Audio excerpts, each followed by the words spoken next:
Hello, everybody, and welcome to the latest episode of the Chaps Cast podcast. The show about everything and nothing at the same time. It's a paradox. It's a paradox. This is going to be the last episode of the year. For 2016. Does this get posted in time? Yeah. Oh, yeah, it goes up Friday. Yeah. Okay. I'm one of your hosts, Josh Dunkley, joined by Greg Chepchuk and Steve Winterburn. Hey. How you guys doing today? I'm good, personally. Good? Yeah. How you doing, Greg? Doing pretty good. Yeah? Good stuff, good stuff. We've been How you working on doing? some stuff. Yeah. It's exciting. Some secret projects. Project. How are you doing? How are you doing, Josh? I'm good. I'm good. I don't believe you. Okay. Because do you know what would make you good? What would make me good, Greg? The shot of the show, of course. Oh, that would make me A lot of the fabulous. show. What are we doing today, guys? Sambuca. Sambuca. Sambuca. Sambuca. I'm sure I've had it before, and I'm sure I didn't like it before. Yeah, what is it? I'm sure as well. It It is What? Italian. It is Italian. Is that why I don't like it? I'm a racist? It's Italian. Steve the racist. Nah. I don't like Italian things. Well, Oh yeah, I don't like this actually. I can tell the smell right off the bat. We've had this a few yeah, times. it's like licorice. The That's black why. licorice. Yeah. That's why. Fuck. Well, we you didn't even talk about topics before this episode. No, you're just like, who's hosting? didn't even. You could have picked which one you wanted. You know what? Let's just And then we get going. picked. Let's just And then go. we'll just Cheers. put it in here. Cheers, team.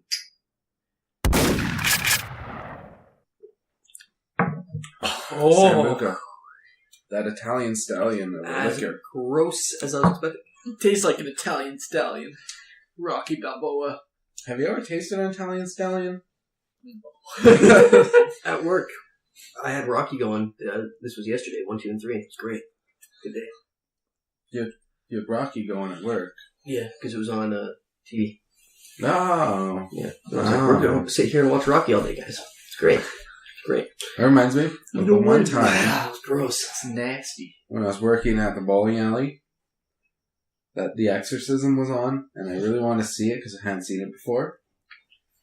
But my manager there was a D-bag, and he's like, nah, you go do all the work, and I'll I'm sit gonna here watch this. and watch The Exorcism. Except, I was working, and so whenever a customer would come in, I'd have to go over to the counter to help them, and then afterwards go back cleaning. So I was getting used to that, whatever, just catching glimpses of The Exorcism in between all my duties. And then some cute girls walk in the door. Oh, you And told me they're this. Teenage girls, too, and I was a teenager at the time, and I was like, That's, Yeah. That's good. I got this. I'm This is gonna- almost creepy. I'm going to help them with their shoes, I'm going to get them set up. That's how you get the numbers. I'm going to help him with the shoes. I'm going to slide my number in the shoe. I thought it was just a weird. We're on size 10. It wasn't even that So the 10 smooth. in the last of my numbers. That's pretty smooth. No, it's not. My number's Never 10 do that. digits. But anyways, What a coincidence. and then, whenever any cute girls came in, which is weird because they were And teenagers, he's like 20s or 30s. he was in like his 40s. And like, I was like early teens, like 14 at the time. So, and then they're about the same age. So, at the time, I thought I was just like, oh man, this is annoying. But like thinking back, I was like, man, that's kind of creepy. Oh yeah, super creepy. Yeah. But anyways, whenever they came in, I was made to go do some other cleaning task while he served them at the counter. It's weird. Yeah. But when it was just like regular people in, I had to do both. Yeah. Yeah, really annoying. So, topic for today. Okay. I want to be talking about the most nervous you've ever been for something. Ah, okay. Do you have an idea there, Steve? I do. To start off I with? do. So, about Yes. a week and a half ago, Yep. my sister's wedding was a thing. Oh, yeah. And yes. I was very unprepared up until about the day before. I was supposed to be the MC at the wedding.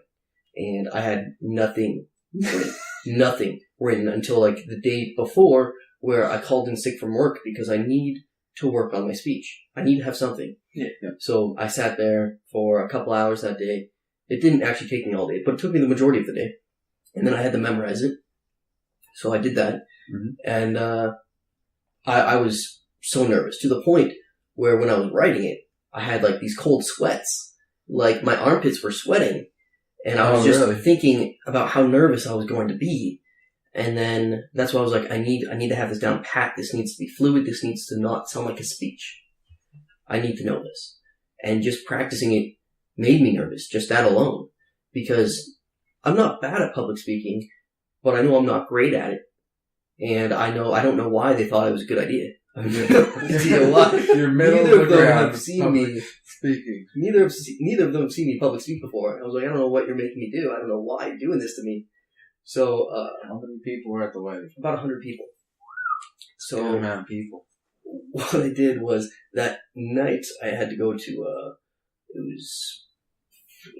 was like an open bar meet and greet type thing among closer family and stuff, hanging out, meeting people, getting drunk because it was open bar, and a friend of mine suggested I mention a joke in it that it was kind of like a family joke, and I was like, I'll take note of that and I'll think about it. And then I knew right then, I was like, I'm going to be putting this in there. I'm going to be putting this in there. I don't know how, but I'm going to do it. And then the next day I was practicing in the hotel room and I mentioned it to my brother. And he's like, no, you should do that. And I was like, all right, I'm going to do it. There's only going to be like 2 tables that are going to laugh. But, that's like 10 people. Yeah. It's a good amount of people. I'll take it. Yeah. Yeah, and then the others might just enjoy it because they see other people laughing. So I did it. And the speech went really well, actually. I would say for the most part I nailed it. One thing I messed up was when I was introducing the bridal party. Yeah. I mixed up 2 guys, Peter and Paul. And after I said it... Biblical names, that's the order they go in the Bible. I mixed them up. Yeah. I don't one way or the other. And after I said it, I realized that I made a mistake. And I was like, nope, that was my mistake. That's whatever the other one's name was. I don't know which one I messed up. And then people got a small laugh out of that. But yeah. Anyways, that's the most nervous I can recall being in the past. Like, ever. Long ass time. So yeah. That's where I'm at. Oh, man. You got anything, Josh? Well, thinking back. How back? How far back? Well, there's 2. How far are we reaching? Take us there, Josh. One, we'll go back in time to teenage years in high school. Oh, Teenage years. Now, Do you remember what grade? I don't know, 9 or 10? 9 or 10. Okay. Okay. I get poutines every day. Josh. Off of selling gum money. You ripped Zach off every day. Swindling. Every day. Josh was a swindler. As some background for people who don't know, Josh in high school. He Listen, bring I'll loan you stuff this $1.75, but you're gonna owe me $3.25 tomorrow. Yeah, Every day you don't give me that money, that's another quarter. yeah.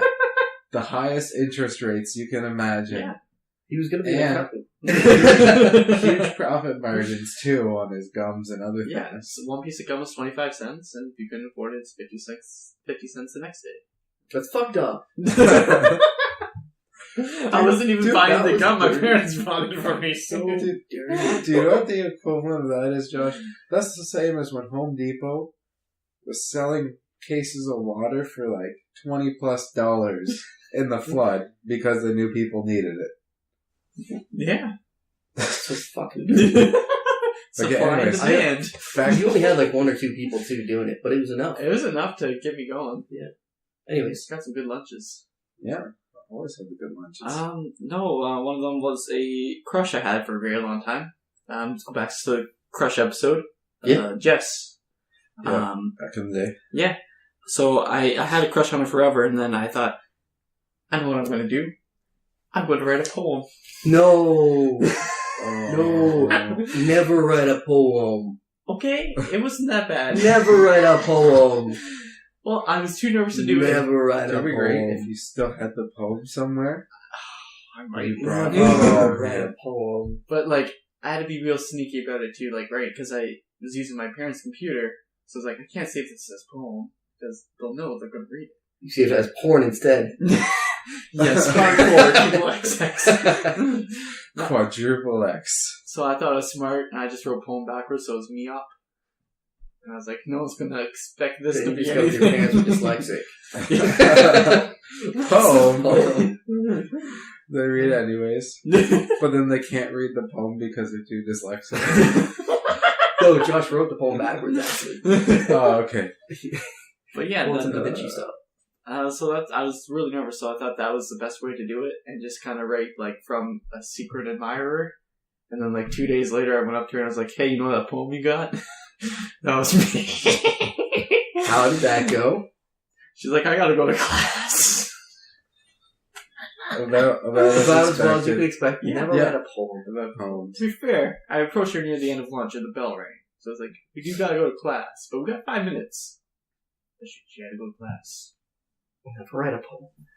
I thought it was really like, oh man. No, that's what everybody thinks. This is but it real comes good. off as it comes off as desperate. What? No, It's no offense. No offense for as much as I love you. Josh is a big cutie here. I'm just saying. Chicks don't like any chick I've talked to. Yeah. You know, past girlfriends, past even just female friends. Anytime they've been like, yeah, so and so wrote me a poem. They never dated that person. Never once. That's true. Unless you're already dating them, What maybe, and then you write them something. What if you wrote a choose your own adventure poem? I was already dating the person at the time, and it wasn't a poem. It was just choose your own. That's cool, though. That takes a lot more work than what I did.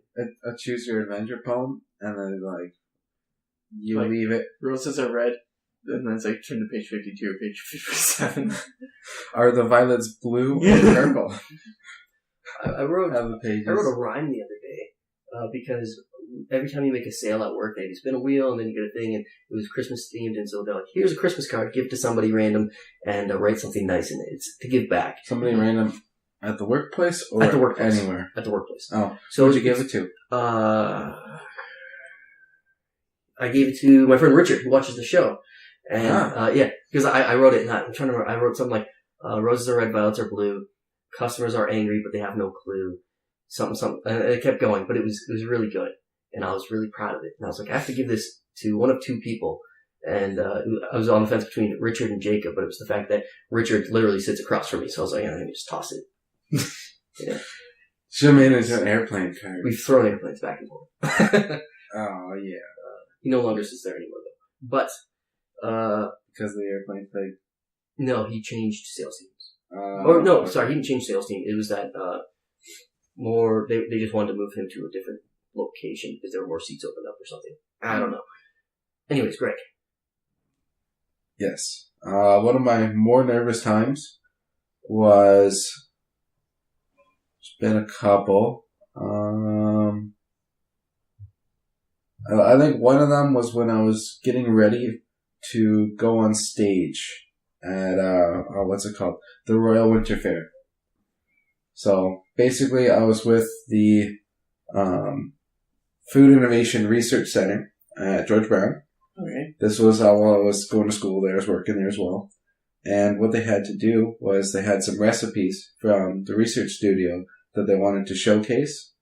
And there was a couple of them. There was one that was a vegetarian chili that when you tried it, you have no idea it was vegetarian. It's really good. I ate it so much. And then You ate it so much. yeah. I ate it So many times. I ate it so much. No, it was really good. Yeah. Yeah. So much Well, you ate chili. it so much. Yeah. Of course. Yeah. I'm still with you. And then a brownie made with dates. Yeah. Like the fruit. Made with the dates I invited to.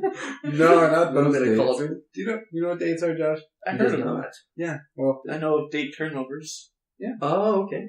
date So- squares. I was like, yeah, it's like Josh Is has it eaten less bad? things than I have in terms of like vastness of things, of variety. You know? That's why I was like, he could have been exposed to more could've. things in a theoretical sense. all right. Well, which he has. All right. But anyways, so there was those two things, like some brownies made with dates I'm just gonna check to this sweeten them, and a whole bunch of natural ingredients like agave nectar instead of honey or sugars, which is pretty cool. And then this really awesome vegetarian chili. And the scope was, since I was, I guess they perceived as the most charismatic out of the researchers, which there was only a few of us. They're like, okay, you can be the one to go up and present this. I was like, oh, great, how many people are going to be there? So, of course, there's a whole crowd. I have to be set up with the microphone. So it's like, I had been there preparing for a while, but it's like one of those things where it's the TV show cooking thing, where sometimes cooking's boring because there's steps in between things you have to do. So it's like, the pressure's on where you have to be engaging while focusing on what you're doing. Make sure you're doing it right and you don't cut yourself, because that would be bad on stage because you have actual knives. Pressure's on to be clean because you don't want to make a mess up there. That'd be embarrassing too. How many people is this in front of? Turns out there's a lot more seats than there's people. Okay. So I don't know how many people there were, but it was just like a really busy area, people walking by, stopping and standing for a bit, then leaving. But then there was also, what was really nerve-wracking was the audience question and answer period after. And how many of you were there? There was 2 of us as a team. Oh. Yeah. Was your teammate male or female? Female. Was she attractive? Not really. It was like a different age group. Oh, okay. Yeah. But anyways, yeah, there was the 2 of us. How many drinks in? No drinks. I was going to ask if she's still eating tricks. So for kids. No tricks. So She was it would older. take you no drinks to pursue? Oh, How many drinks would it take for you, like, you know what? I could do that, I guess. I don't think I would. Okay. That big of an age group. No, that's not that big of an age gap. She but was then also, 79. I know, just wasn't really anything. Alright, yeah. But Yes. the thing is, the question and answer period was quite sketchy because you never know what people are going to ask. They're like ninjas. Sneak up on you with something. Was there anything that you couldn't answer? No, I believe I answered everything pretty well because I am very good at BSing my way out of shit. Alright. Yeah. BSing stuff. So basically take your knowledge base, spread it out, give a vague answer. Here you go. Or reference them to a place where they can get the information themselves. So, Josh just reminded me of another one. When I was it was grade 10 because it was biology. After biology, I turned to the chick I was in, so I was like, hey, I want to talk to you after class, cool? And she's like, yeah, cool. And then she already knew what it was about. And we step outside, and we're talking, and I asked her out. And then she's like, oh, because at this point, I didn't know if she was seeing somebody. And there was rumor that she was, but I wasn't 100% sure, and I was like, listen, I just want a straight answer, because I feel like there's something there. And then she's like, no, I am seeing somebody. And I was like, alright, cool. And then I was a nervous wreck before that. The mistake was asking, yo, we should talk after class at the start of class. Because the whole class, I'm sitting there, I'm like, I have no idea what, it was Mr. Trish, I have no idea what Mr. Trish is talking about. And then you get the cold sweats before.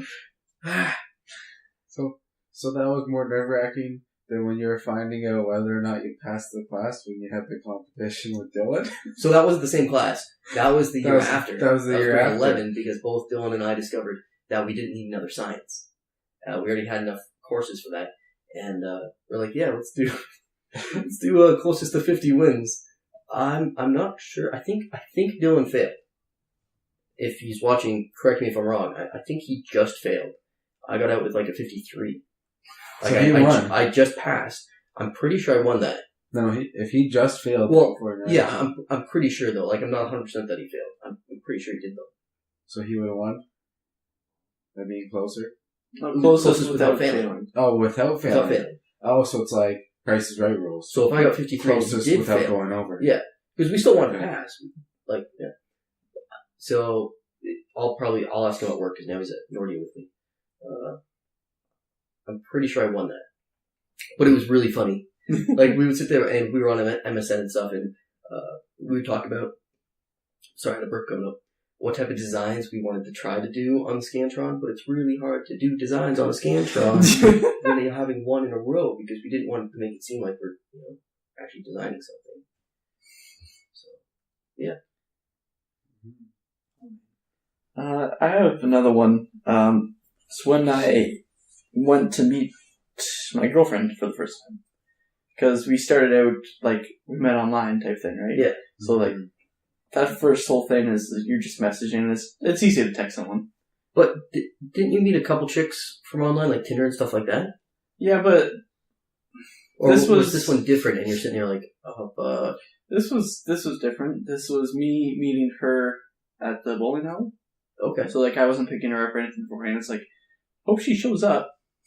It's gonna be awkward. Yep. So I was terrified, and, like, we had, like, great, like, exchange over messaging, but I was like, is this gonna go over the same way? It's like, is she gonna show up? Is she gonna be like, oh, I'm too nervous? Or it's like, oh, I'm sick. Is there gonna be chemistry there? Yeah. Because physical chemistry and conversing is completely different than just messaging. Yeah, messaging is so easy. Yeah.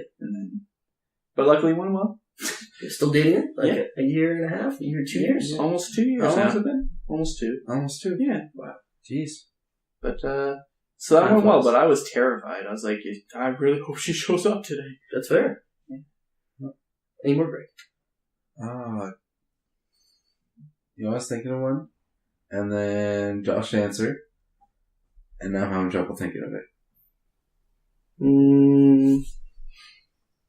Fair enough. I find most of them are in terms of either public speaking or in terms of asking someone out awkwardly. Oh, I remember now. Okay, so it was related to one of those. Yes. Sort of. Right. It was meeting Aisha's parents. Oh, yeah. Yeah. Probably still a good time. Because I first met her at the condo, and she'd come over, stay there for visiting and everything. But when she was first staying over, like, her parents didn't really like it. And so... They knew, that's bad. Well... So what was happening was her parents were angry at her for staying over when she wasn't supposed to. Why would she... See, maybe I'm just too quick to lie to parents. I love my parents to death, but at the same time, clearly, especially if I were a female, I would be like, yo, I'm staying at this guy's house. Yeah. I'd be like, yo, I'm staying at Stacy's house. Cool? If they're not going to ask questions, you're in Toronto. She's going to take the TTC to get home. Like, well, she was in Mississauga, so it's like... she's not still... really any direct. Was she getting dropped off at your place? No, she would take the GO train in, because we were, like, right a close walk from Union. Yep. And then I would drive her home, usually. So it's like either later on at night or after weekend I drive her back. So there was that, but it was always like I'd drive her, drop her off, and then I'd head back because it was usually later at night. They were sleeping, whatever. Or I had class the next day, so I had to make sure I got back to get to sleep for a certain time so I could wake up for class. Yep. And then, meeting her parents, especially when I knew that they were like a traditional Caribbean family and that her dad was so unhappy all the time with her staying over, I was like, oh, am I going to mess this up here? Yeah. Meeting parents is scary, for sure. How'd you feel with meeting Danielle's family the first time? Oh, her mom is super nice. And her dad, I met him on a camping trip. Heard about this. And first thing... camping trip. Yeah. First That's thing a good way to do offered me it. a beer, and I was like, all right. How do you like this guy? Yeah. They all spoke French on this camping trip, but I had some beers. Does Danielle speak fluent French? Yeah. She's French. Her so second she knows language. if they're talking shit about you. Oh, yeah. All right. Because my concern would be, they're talking shit? They're looking at us. I'm just being awkward. I'm playing my Vita, drinking a beer. Camping. Yeah. Camping. Camping with the Vita. Yeah. We're on the same page there. Yeah. James. I think we should be wrapping this up. So Josh, where can they reach us? They can reach us at our email, chapspodcast@gmail.com. They could follow us on Facebook. Hey, what is the easier way to reach us? A little camera shy to him. Yeah, it's okay. Easier way, if you don't want to email us at chapspodcast@gmail.com, click the email button on our Facebook page. Yeah. Like, subscribe on YouTube and Facebook. And we're also on iTunes. Tune in. We're there somewhere. Yeah. Okay. Until next time. Yeah. Talk to you guys later. Bye, everybody. Say goodbye, Greg. It's rude. Why do you do this? You just embarrass us all the time. So awkward. Yeah. Yeah. What's Every time I stand up.